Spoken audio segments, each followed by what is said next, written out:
Hello दोस्तों, Dalip Hindi shorthand classes में आपका हार्दिक स्वागत है।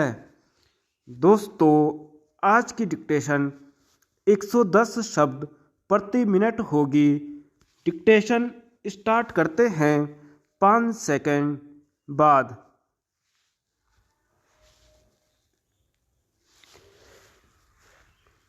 कांग्रेस की मजबूरी।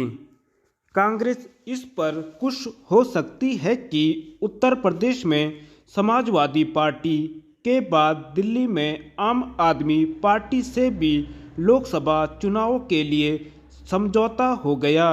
इस समझौते के तहत दिल्ली में आम आदमी पार्टी 4 और कांग्रेस 3 सीटों पर मिलकर चुनाव लड़ेगी।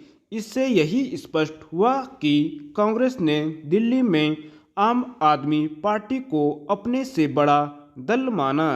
ये दोनों दल हरियाणा, गुजरात और गोवा में भी मिलकर चुनाव लड़ने पर सहमत हैं, लेकिन यह उल्लेखनीय है कि पंजाब में कोई समझौता नहीं हो सका। इसका मतलब है कि पंजाब में दोनों दल एक दूसरे को हराने का काम करेंगे और दिल्ली एवं कुछ अन्य राज्यों में एक दूसरे को जिताने का। यह विचित्र स्थिति कांग्रेस की मजबूरी को ही दर्शाती है। वह इस मजबूरी का परिचय पहले भी दे चुकी है। वह बंगाल में वाम दलों के साथ मिलकर चुनाव लड़ चुकी है और केरल में उनके खिलाफ। इस बार भी बंगाल और केरल में यही होने के आसार हैं, क्योंकि केरल के वामपंथी नेता कांग्रेस से समझौता करने को तैयार नहीं। आखिर गठबंधन की यह कैसी राजनीति है कि दो दल कहीं तो मिलकर चुनाव लड़ने जा रहे हैं और कहीं एक दूसरे के खिलाफ। उत्तर प्रदेश में भी कांग्रेस जिस तरह 80 में से महज 17 सीटों पर चुनाव लड़ने पर सहमत हो गई, उससे भी उसकी विवशता प्रकट होती है।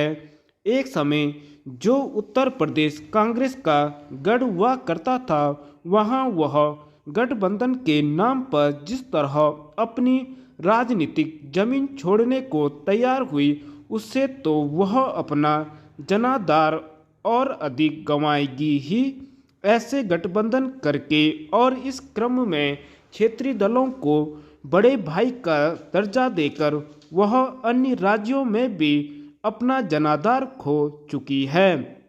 ऐसा लगता है कि कांग्रेस का एकमात्र उद्देश्य किसी तरह पिछले 2 लोकसभा चुनाव के मुकाबले कुछ अधिक सीटें जीतने भर का है, न कि अपने गठबंधन INDIA के जरिए भाजपा के नेतृत्व वाले राजग को कोई ठोस चुनौती देने का।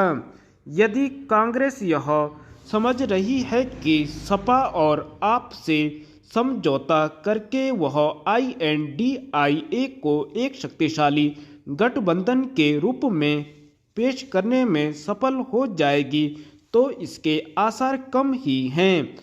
यह देखना दयनीय है कि जब कांग्रेस को एक राष्ट्रीय दल के रूप में अपनी मजबूती कायम रखने के जतन करने चाहिए, तब वह सीमित लक्ष्य का संधान करती दिख रही है। इससे तो उसकी राजनीतिक हैसियत और कम ही होगी।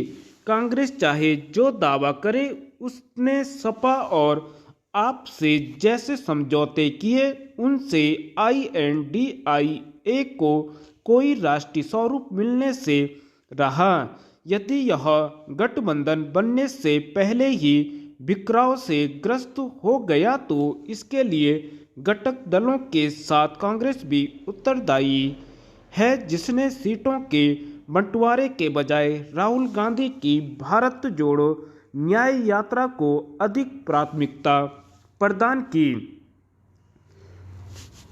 आबकारी नीति। प्रदेश में नई आबकारी नीति लागू हो गई है।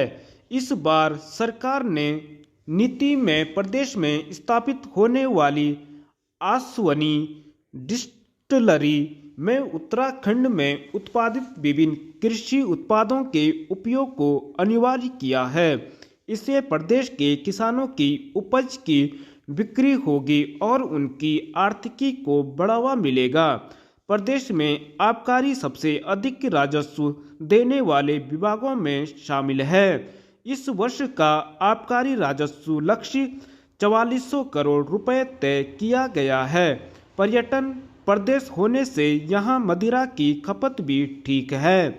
इस कारण विभाग हमेशा ही राजस्व लक्ष्य हासिल करने के नज़दीक रहता है। सरकार ने वित्तीय वर्ष 2024-25 के लिए जो आबकारी नीति जारी की है उसमें इस बार स्थानीय निवासियों को रोजगार देने पर अधिक फोकस किया गया है। नीति में शराब के गोदाम यानी FL2 का संचालन स्थानीय व्यक्तियों द्वारा करना अनिवार्य किया गया है। इससे शराब माफिया का गठजोड़ टूटने की संभावनाएं हैं। साथ ही प्रदेश में स्थापित होने वाली आसवनी में उत्तराखंड के कृषि उत्पाद व फलों जैसे माल्टा, रामबांस, एप्रिकॉट, पूलम, लीची, अखरोट, आड़ू, सेब, नाशपाती, कीनू, कापल, तिमूर, काली हल्दी, पीली हल्दी, तेज पत्ता, हरड़, बहेड़, दालचीनी, दाड़िम, अनार, कचनार, मुलेठी के साथ ही बुरांश के फूल आदि का कच्चे माल के रूप में उपयोग अनिवार्य किया गया है। सरकार ने इस वर्ष सूक्ष्म आसवनी इकाइयों की स्थापना की भी अनुमति दी है। इन्हें स्थानीय किसानों अथवा सहकारी समितियों व स्वयं सहायता समूहों से कच्चे माल की खरीद की अनुमति दी गई है।